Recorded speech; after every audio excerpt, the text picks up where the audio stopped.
Hello, Facebook fans and YouTube fans of DX Engineering. It is Friday afternoon here in the Eastern time zone of the USA. It's time for the weekend special. It's 20 Zulu on August 12th, 2022. And today we have a very special guest. It's Hal, W8HC, live from West Virginia. Hello, Hal. Hello, Tim. Good to be with you, buddy. It is great to see you, Hal. And you didn't get frozen up there in Alaska. How was the trip, Hal? Well, I tell you what, it really wasn't that cold. It would get down in the maybe low 50s, and perhaps with the wind chill, which we did have some pretty stiff winds at times, it got down perhaps in the upper 40s. But it was wet, it was damp, it was uncomfortable at times, and I was glad to get home.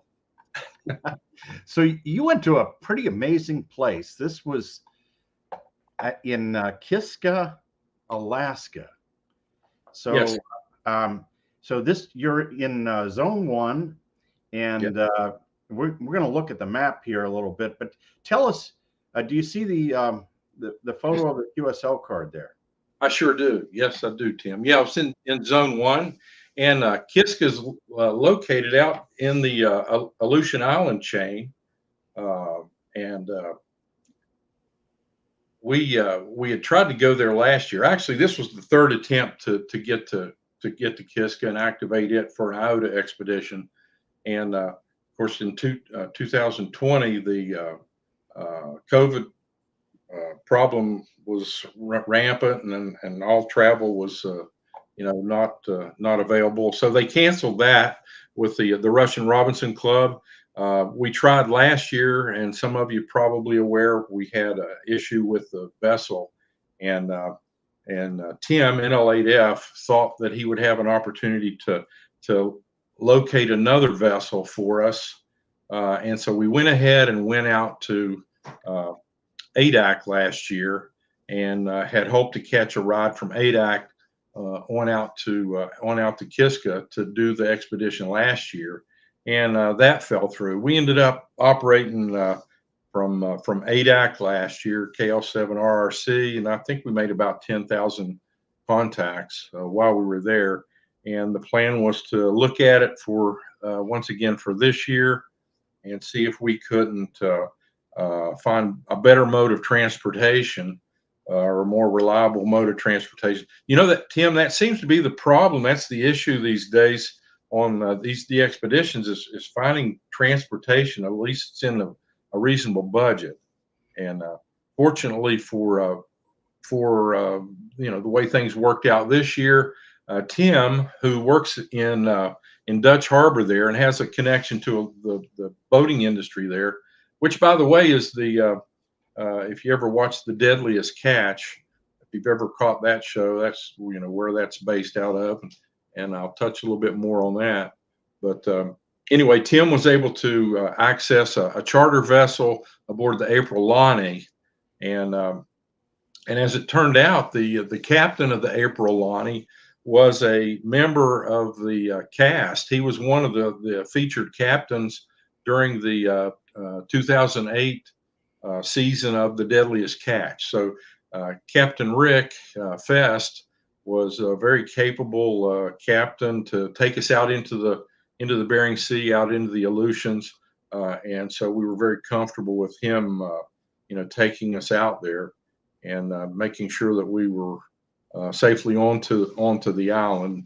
It was absolutely an amazing trip going out, and unfortunately,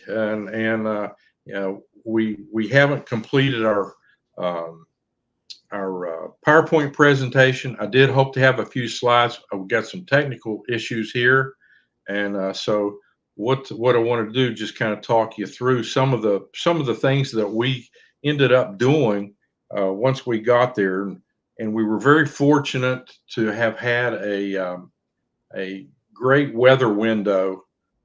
When we arrived, I had gone up early, met Tim at his QTH there in Dutch Harbor, and some of you may have seen some of the pictures and photos that videos I posted on social media, where where Tim and I were preparing the totes and getting all the equipment in place to take out. We ended up loading the April Lonnie. I believe it was on the looking at my calendar here. I think it was on the 20th or 21st of July. We loaded the vessel up. We had 8 totes, large totes that we were had placed onto there with all of our gear. And so Tim and I went out to ADAC, where the other 4 operators met us. They flew into ADAC and joined us, and then we took the remaining vessel ride out to Kiska. And you wanted to say something? No, go ahead. Go ahead. Oh, and so the weather window just was absolutely perfect for us to take the skiff, and the responsibility for that fell on a young man that I just certainly absolutely enjoyed operating with. That's Alex Seaberger, KL5 Charlie X-ray. Alex, this was a new experience for him. He's been a ham for a while, but he's never quite done anything like this. And I was so excited his enthusiasm for this project. And basically the reason he signed on to this was his interest in Kiska as a historical site. And I think I touched on this the last time I was on here with you, Tim. But Kiska has a very rich history with its connection to events that took place during World War II, the start of World War II, and the Japanese takeover of Kiska, and also the island that's further out into the Aleutians, Attu. The Japanese took both of those, and ultimately, the Allied forces would take Kiska or do an assault on Kiska about a year and a half later, and only to find that all the Japanese military had evacuated the island just a few days prior to the attack. But anyway, that was Alex's connection to this whole thing, as it was pretty much mine. When I had been contacted about going to on an IOTA expedition, my first response was, "Yeah, I think I'll pass." But I was told or asked to research the history, and that was the selling point for me. So Alex, he's a pilot for Delta Airlines, and just as I said, a tremendous young man. He navigated the skiff, and believe me, he earned his keep, because if you can imagine, if you see the videos that are on social media and some of the photos of the little skiff that we had, we ferried probably close to 30 skiff loads of equipment over onto the island and set it up. And so we did that successfully. Fortunately, the days at Kiska, it doesn't get dark until midnight there this time of year, or at least a couple weeks ago when we were there. And so that gave us ample time to get our camp set up and so forth. Well, we were on the air within the next 12 hours, and then the weather situation turned on us. And from that point, we experienced high winds, rain, cold, damp. It's a very, very dreary place. It's a very I'm not sure what term I would use, but it's absolutely beautiful in its majesty. Okay, and so here you have all these green hills, and trying to go back in time and think, well, how would this have looked 80 years ago? When the Japanese are here, and then the question became, why would they even have wanted this place? Because basically it's a volcano. The volcano is still there. And in fact, as we were going out to the Aleutians, we passed several volcanic islands. And Captain Rick said all of these volcanoes are active. They're just, dormant for now. And so, none of them are just completely dead. And so, there were a few days or a few opportunities where we did get to see the peak of Kiska volcano, but it stands about 4,000 feet above sea level there. We got on the air. We had 4 stations. We operated pretty much around the clock. We did experience some outages with our generator. We had water issues in our gasoline, as you would expect, and so basically we had 4 stations running. Most of the time, we would have one on CW, one on phone, and we ran FT8. And not having the numbers here in front of me exactly, we had about 11,600 total QSOs, and I think the majority of them, about 5,000, as I recall, were on 17 meters. 17 meters was our money band, and when the low bands were a challenge. Well, let's just put it this way: we didn't attempt to operate the low bands. We did get on 40 and 30, and I guess we did operate a little bit on 15 meters. 6 meters was a bust. We didn't want to devote a station to 6 meters. We did have a Yagi, and we made an executive decision not even to bother putting it up. But we've been monitoring, and I think we ended up with maybe about 40 6-meter QSOs on maybe 70 on FT8 using a vertical antenna, but they were all JAs as you would expect. One of the interesting things about this was the fact that we our food supply. This is the first time I've ever relied on dried food or MREs, these camp foods, and I really was surprised at how good they were. So if anybody is interested, there's really some good meals to be had with these dried foods that you just add boiling water to.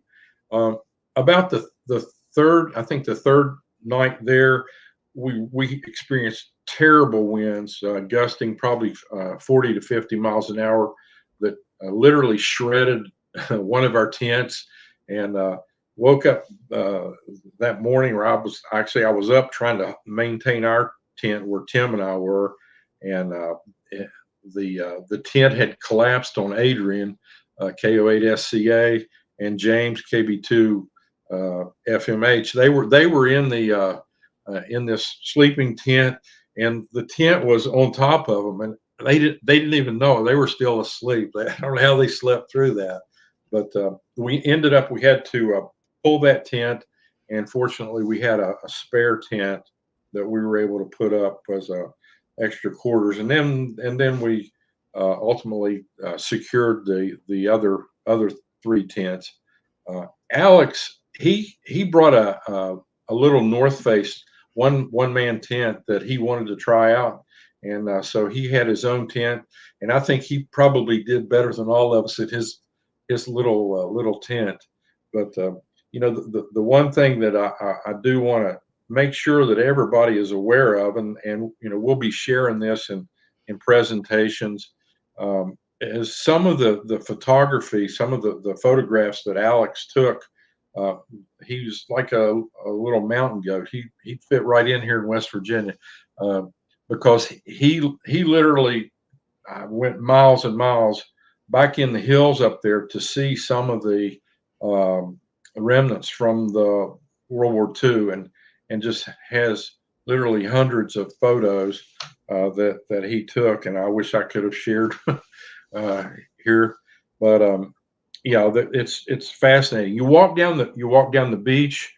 There's submarines, the remnants of many submarines at Kiska, and other remnants from World War II, from the Japanese, and so I guess the only other piece of that I'd want to address is the fact that when that commander of Kiska, when he evacuated those he evacuated those troops, and I think there was about 6,000 or 7,000 Japanese troops that were evacuated prior to the Allied attack, assault.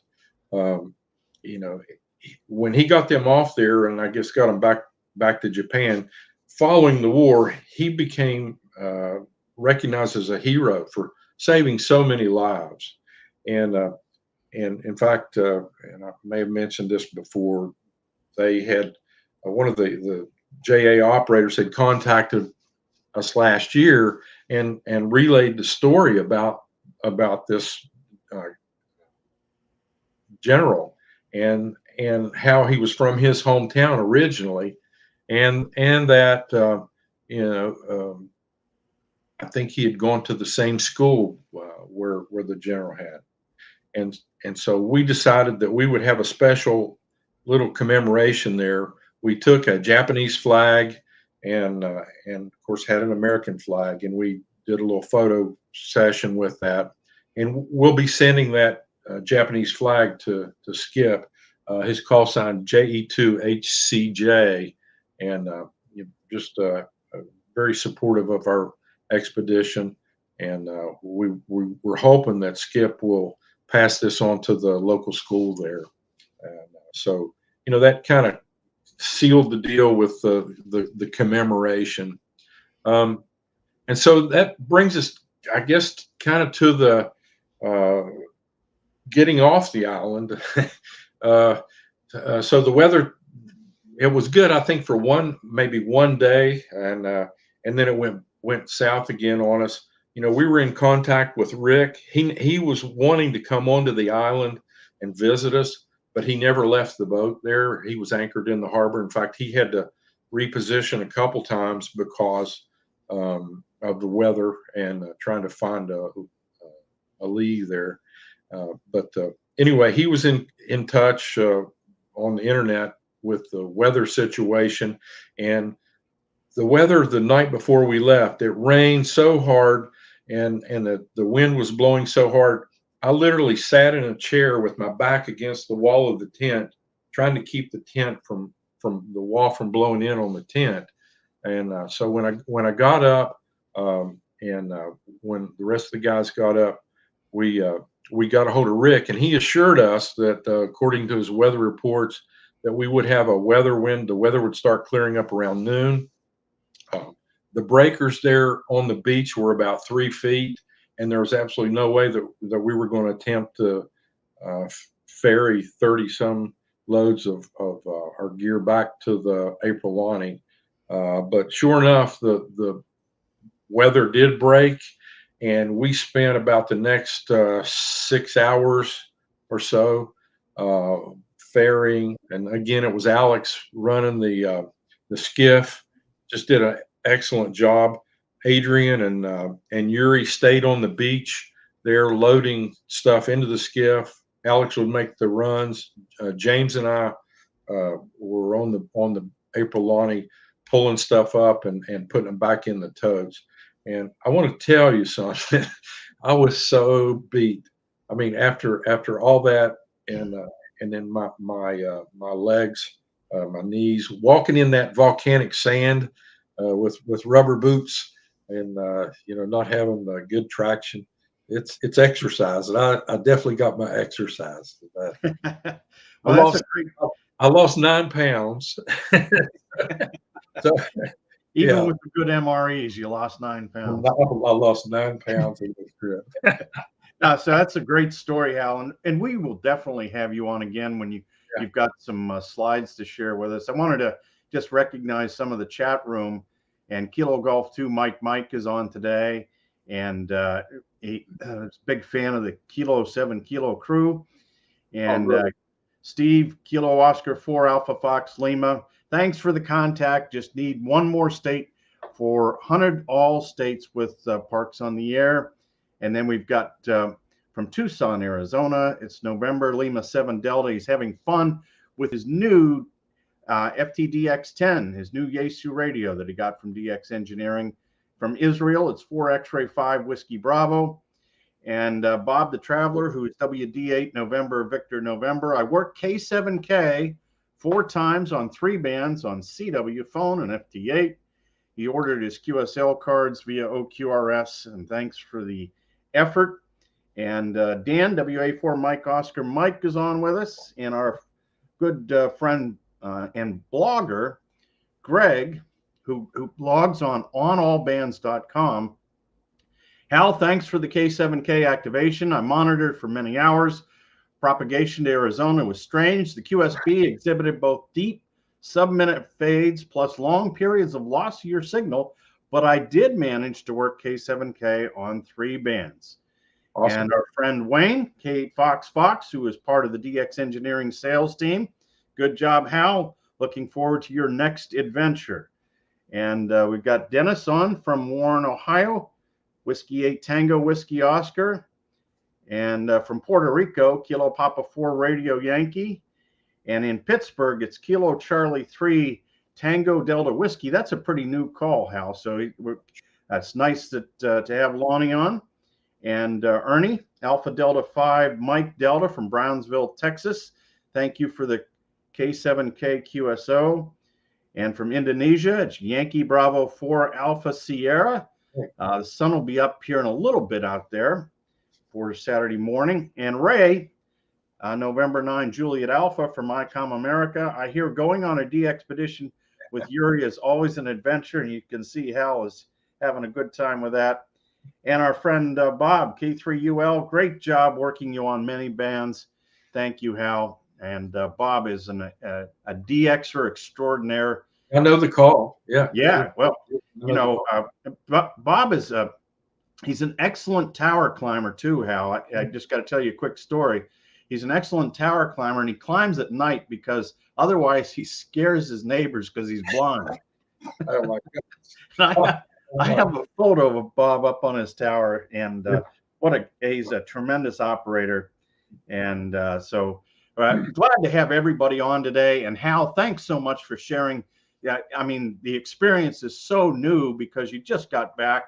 You're probably still trying to get your knees back together and get some slides together, and we'll have you back on in a few weeks, and we'll do this again. Hal, what do you think? I would love to. Yeah, we'll do that. I'll commit to that. Let me say one thing. You mentioned a couple of the people that were doing the parks on the air, and of course, this is all kind of a new thing to me. And I don't know if you follow this or not, but when at Hamvention this year, the West Virginia DX Association, we were out in our place in the flea market. We were right behind the Parks on the Air booth. They had a place out there.